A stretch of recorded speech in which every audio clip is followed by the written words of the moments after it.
Hi, welcome to a presentation on Beyond Attendance. It's a brief video really to take you through our product Beyond Attendance. It's a time and attendance package, but it's far more than your average time and attendance, and after the short little video I'm sure you will agree with me. What we really wish to cover in this is I just want to take you through some of the features. You get an understanding in terms of how the product works, what it can do, how exactly it can benefit you, make your life easier, save you money. And then there's also a small little animation that we've put together just regarding the actual reader itself, just so you can get an idea just in terms of how easy and simple it is for your staff to use that reader as well. If we just start really with employees, basically there's different sections within the product. You can set up your employees, you can set up different groups and departments for those employees. So from reporting perspectives, it's very easy to sit and analyze those reports and view reports only for those particular employees or staff members that you wish. There's also different work environments which allow you to set up your different work times, the work days, the cycles of those work times and work days, and then you can obviously schedule those work cycles, which really allows you to have a very good understanding in terms of when your staff should work and shouldn't work. Very, very good from a reporting perspective, making it very easy to identify who arrived late, who left early, who arrived early and left late. And various different things in terms of lunch, and there's various different flexibilities there as well. You have a range of payroll features in terms of templates that allow for easy export into your various different payroll packages. You can create different templates for different packages and save those templates. There's a range of operational reports, making life very easy as well to be able to pull your basic raw data for argument's sake, or just look at the exceptions so you can just see who arrived late, who arrived early, pull provisional timesheets, and allow you to analyze data before you go through and verify that to push off into your payroll package. We've also got a range of devices. We allow, if you've got multiple devices, and one of the core strengths really of Beyond Attendance is that it's a truly multi-site time and attendance package. So you can have different readers across the world if you like, and they don't have to be connected through ADSL as well. They could be connected through SIM cards and GSM connectivity. So those can also be grouped together, and it's an extremely powerful feature that we have, because you can simply plug it in, plug a SIM card in, and then your staff can start scanning. And you don't have to have people running around collecting data, plugging in flash disks, as so many other products these days now force. And then we've got a whole bunch of settings and customizations which allow you to change the look and the feel of the product, which we can sort of have a brief look at later. Other than that, there's also these awesome gadgets which allow you to view a whole range of things. Your calendar, which allows you to view exactly what's happening. We'll get onto those little blue and yellow indicators in a little while. You've got a workforce meter, which allows you to see exactly at this point in time how many of your staff are away, absent, are on break, present, that type of thing. In this demo environment, obviously I don't have anybody scanned in, so that's why that's sitting at 0. There's also a very useful how-to little feature here.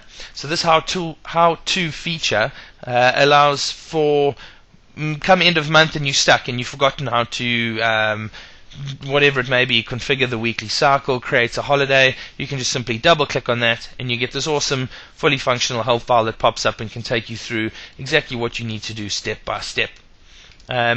You've got a little admin function with notes and that type of thing on, as well as quick tips, and then this recent activity feature, which I'll show you a little bit later, similar to today's workforce, but it really just allows you to see who scanned in when and the last few scans. Alright, so if we just start having a look at the product, we have a Manage Employees tab. Now what this really does is this is where you would actually capture your various different employees. So what you can do is you can select a particular person, edit, add new people. You can publish or populate a whole range of information regarding that particular staff member if you like. It also allows for a range of actions. For argument's sake, you can view the particular schedule of that person. So we can come through and we can view that these are the hours that that person was supposed to work. Similarly, you can see here that if you hover over there, you get a little tooltip text functionality pop up, and that gives you a breakdown of the particular shift defined for that user for that day. So very nice, very easy there. You can upload images, you can capture their face or a sort of head and shoulders type picture through a webcam, allowing you to easily identify your various different staff members. And then with all the different forms, you have these little filters at the top, which allow you to go through and type in whatever information you want to go through and filter through. So the whole application has been designed around this type of functionality, making life very, very useful. So we have our manage employees. You've got an employees group in which you can create various different groups for those particular employees. With this example, we've only got the one group, and you can see all these users or employees apply or reside in that one particular group. You've also got various different departments. In this example, what we've done is set up the various different departments based on pay rates, so we can use that within the Excel export to give us a basic functionality in terms of who actually ends up with what payment at the end of the day. However, that would be sort of in a raw crude type environment. If you have your own payroll package, you can import that into payroll, which can obviously calculate all your necessary information from you, or for you there, should I say. Work environments, let's have a quick look here. What we've got is we've got work times, rules, and rates. Now what this really means is you setting up a particular time period and the rules and rates that apply to that particular time period. So on a Monday to Thursday, all staff in this example, NT stands for normal time here, all staff should work 7 to 20 past 4. We've got a range of rules that apply there, and this lovely little graph really defines when they should arrive, and there's certain leeway periods as well. So if I just select the Sunday and just click on edit, just to make this field, so the text a little bit darker here, what this really means is the standard start time, the standard end time, and then we have a factor. Your factor is how much extra money they're going to work. Now Sunday is defined as overtime in this example, so they'll get 1.5 times the amount of pay for every hour that's worked. We don't necessarily plug in a pay rate anywhere, and that's simply so that it can be referenced or imported through your actual payroll package. Now these little two snap-in start and end times, very, very useful, because what that allows us to do is to say if anybody scans in 40 minutes before they're supposed to start at 7 o'clock, automatically take it as a 7 o'clock scan, and that can obviously be changed to be 20 minutes for argument's sake, and you can see the little graph here. And the reason that's really important is you don't want people getting to work at 6 o'clock or 6:30, quickly scanning in, then going and making coffee or going to the bathroom and the kitchen and all the rest of it, and getting paid that extra 40 minutes for every particular day. So you can change this to be 60 minutes, you can change it to be 40 minutes, you can change it to be whatever you like. And that really makes things useful there as well. And the exact same thing can be applied to after. So if they arrive 10 minutes late, for argument's sake, we won't penalize them for being 10 minutes late.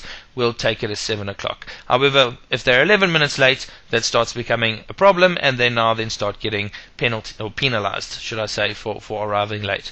The same thing can be with the end times. If they leave 5 minutes before, it's acceptable, or absolutely not. They can't leave any minute or 1 minute before 2 o'clock in this example, so they have to leave at 2 o'clock. However, if they dawdle and they slow out the door and they leave any time between, let's say, 2:30, they still get taken as a 2 o'clock time, so they don't get paid for dragging their feet out the door. You can also have breaks. If you want to have an active break, you can say their break starts at 12 o'clock and it ends at 1, or it ends at 12:45, and then again that can automatically be excluded. And then you can deem as a break in scan if it's X number of minutes before or after their break as well. So you've got the flexibility to be able to cater for all of those.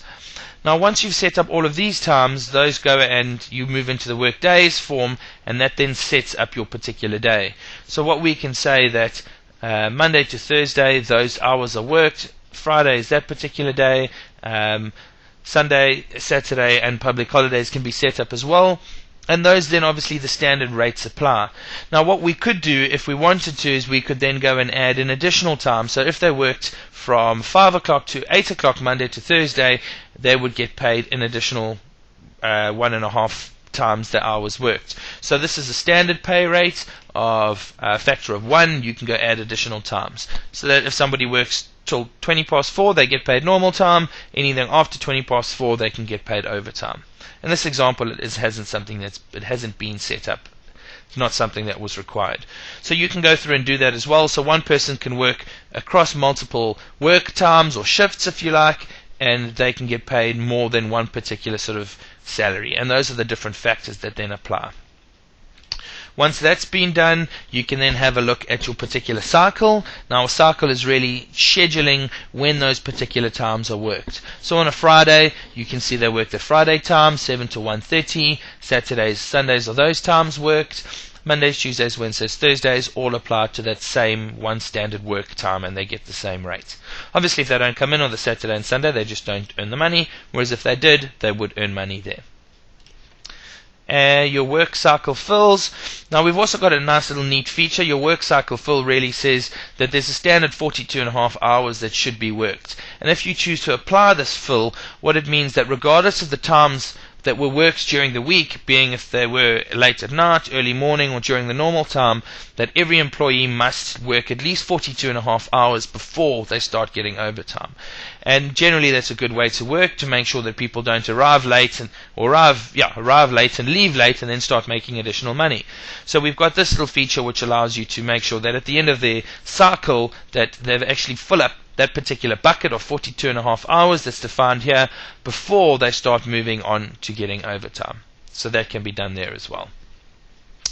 We have work schedules. Work schedules are where you would go through and now schedule those particular setups. So we can basically select it by employee group.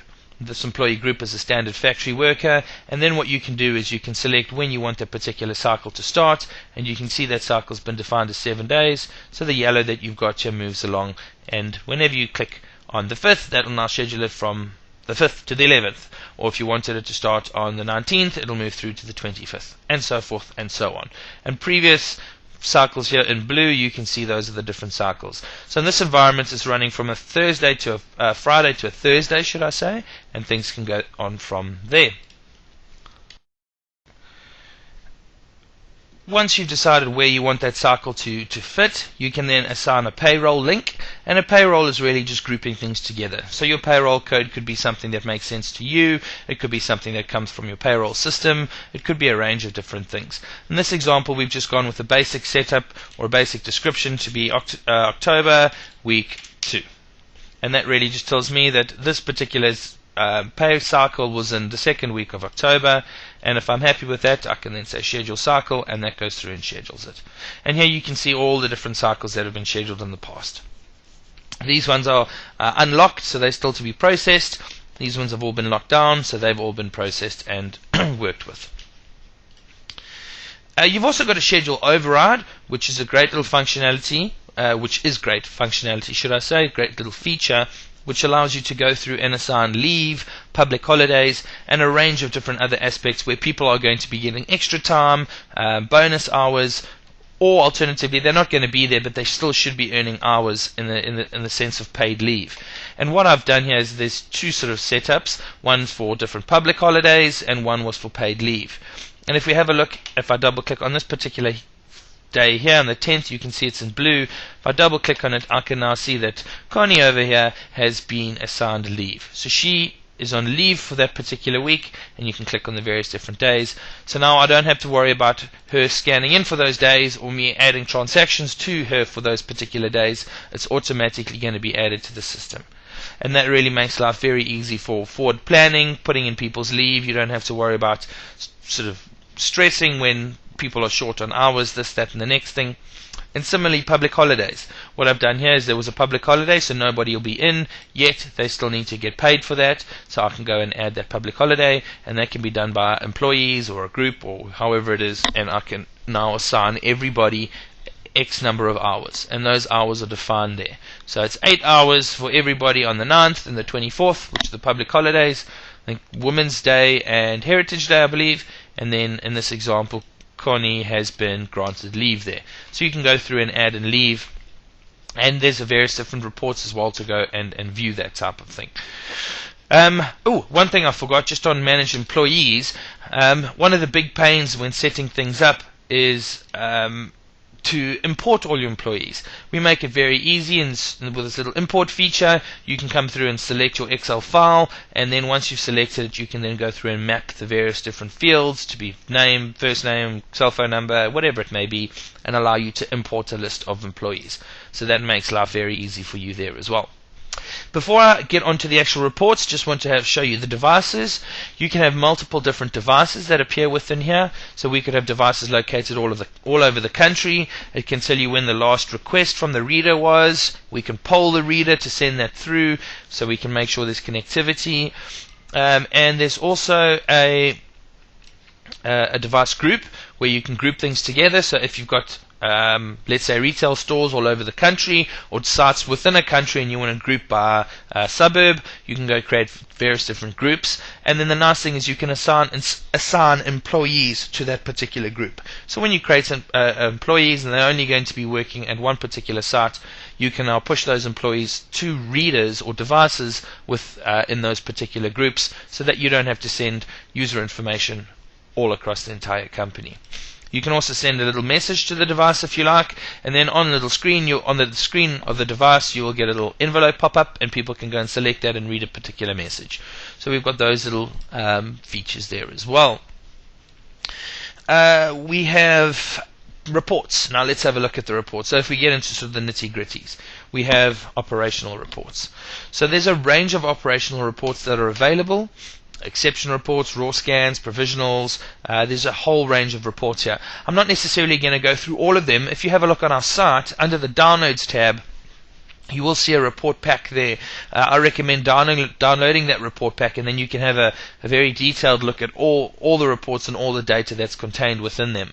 But just to give you a brief sort of rundown, you could select an exception report for argument's sake. I could select all staff. I could say schedule, and let me select this period here. If I want to see all of these particular criteria, early leavers, late arrivals, non-arrivals, unscheduled attendance, I could just select odd scans. Now an odd scan would be where somebody only scans in once, or they scan in 3 times, so there's no real in and out in terms of a matching scan. You could go through and select that. Now on this particular period there were no odd scans. Of course, that's a little bit silly of me because that's a completed period. But what I could do is select late arrivals and non-arrivals and click on generate, and hopefully we can get some data in this report. By the looks of things we do, yes. So what we can see is that Amanda was a non-arrival on those days. If we look down here, we can see Bongiwe was a late arrival. So she arrived at 7:04 as opposed to 7 o'clock. And you can see if there's any early leavers. I'm not too sure.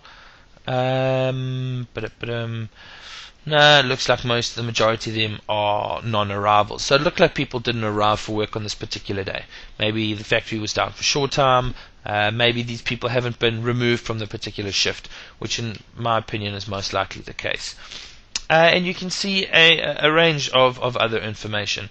If we just have a look at a manual range here, I just want to see if we can get any odd scans. Let's make it for the 30th of August. Generate report. Let me select odd scans. And the report's just busy running. So here we can see that it was Ethel and Zanele scanned in only once at 10:15 and 9:26.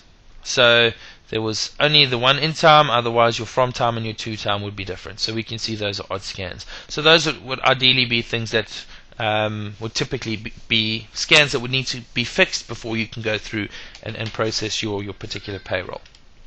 If I just have a look at or show you the schedule override report. Now remember, that's where under your work schedules where I went and set up leave, I can go through and say, let's say from to the 30th of the 9th. Let's just run it like that, and we can say paid leave.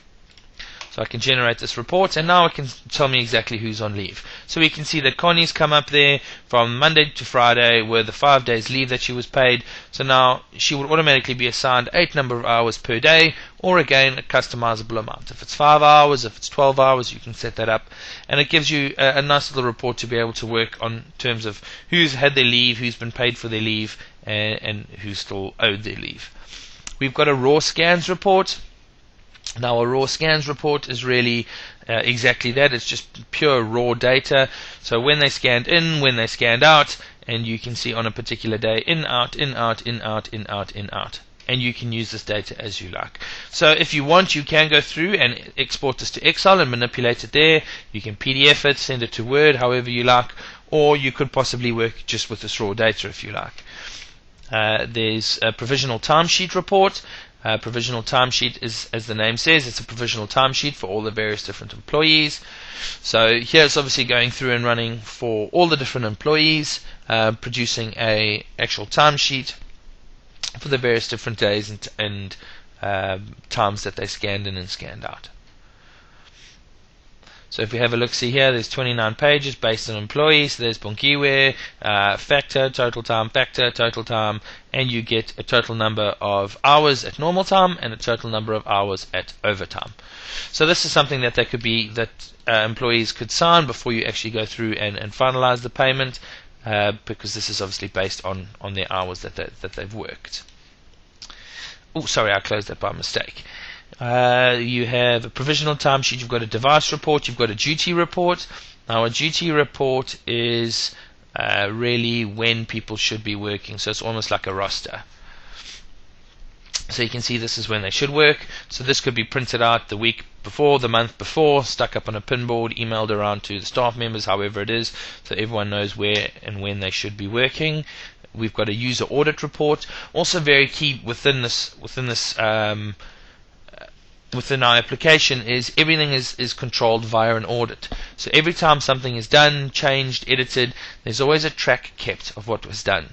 So there was a manual scan that was made, so that has gone and updated. And if I just close this form here and open up my Manage Employees, you can see by clicking on the Audit Trail button exactly when the last change was made. So it was created on that date by that person, and it was modified on this date by that person. So you can easily see, and then obviously that's different per record. So you can quite easily see exactly when and where things were done. So again, very secure from that perspective. You're not going to have people pointing fingers and blaming everyone else. Employee info report. That's really just an employee-based report to go through and generate information based on employee in terms of PIN number is really just a unique identifying number, but department, work code, country, province, city, etc. So you can get a list of employees through that way. You can sort things ascending and descending by a range of criteria as well, so when you run the report you can always have it exactly how you please.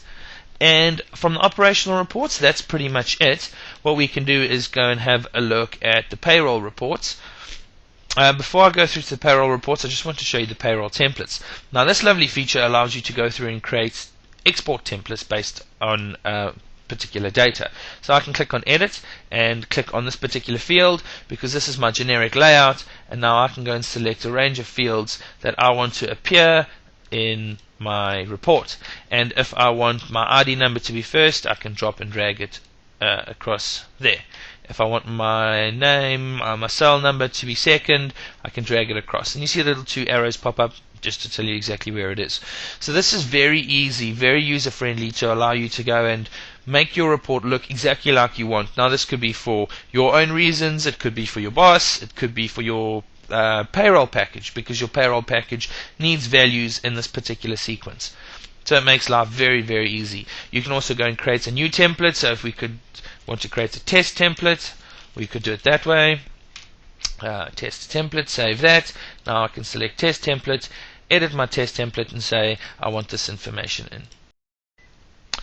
So as you can see, based on the templates we just created, both exist here, your test template and your generic template, or generic layout should I say, and those either can be selected, or either one of those can be selected when you run your Excel report.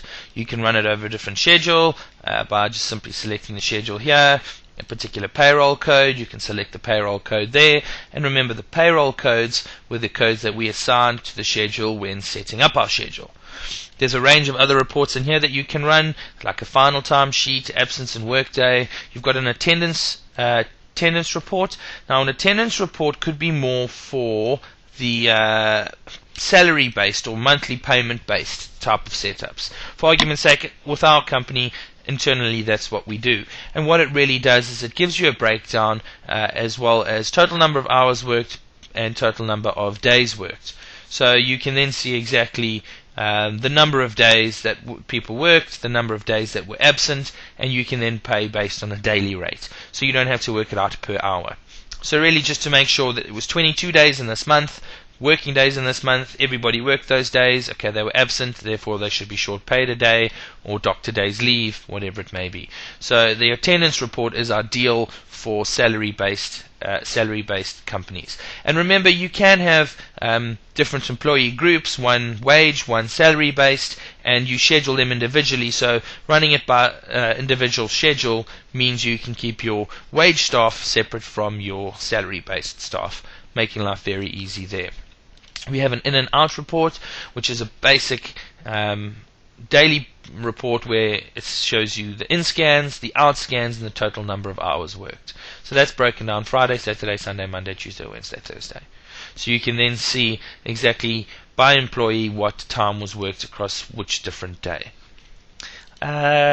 Attendance report I've shown, absence and work date we've been through, and that's really it. And again, you can sort by employee numbers, descending, ascending, however you want. And then you've also got your Excel export, which allows you to customize things, pivot things, and do all those lovely things there. In terms of the actual product, it's a very, very brief fly through. I didn't want to keep you here for 25 minutes and bore you. I really hope that you've picked up on a lot of the interesting and the beneficial features within the particular product. What I will also like to do now is take you through a basic animation we put together just from the fingerprint reader perspective, so you can get an idea just in terms of how that unit looks and the basic processes there.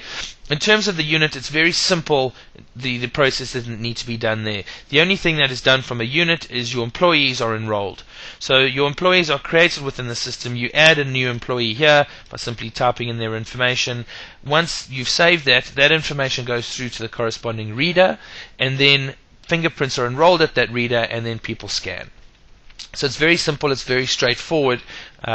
People can't be set up there, there's no fiddling around on the reader. It's all done through the Beyond Attendance product. That person moves through to the reader, enroll the fingerprints, and you can see the number of prints enrolled for all these users here.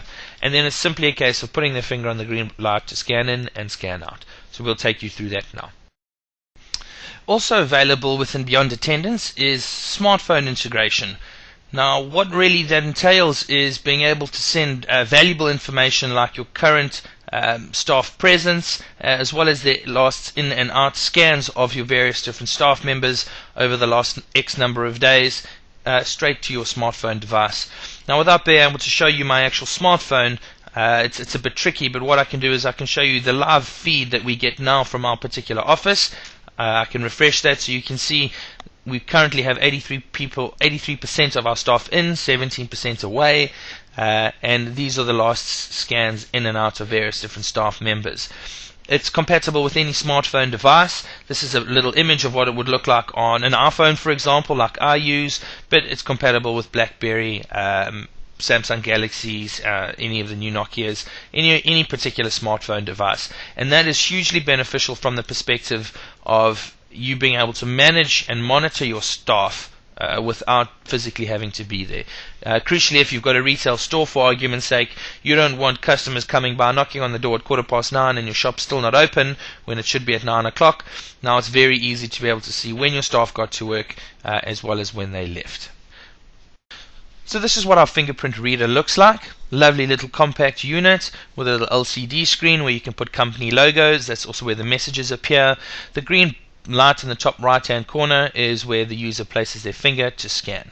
The process to enroll a user is very easy. You select user management, select manage. You then simply select the user you wish to edit, and you scan the fingerprint 3 times. Scanning it 3 times ensures that it gets an accurate read in terms of the fingerprint, and also gives the employee or the staff member a good idea in terms of how hard to press down on the scanner. And that's it. From there, the users can start scanning.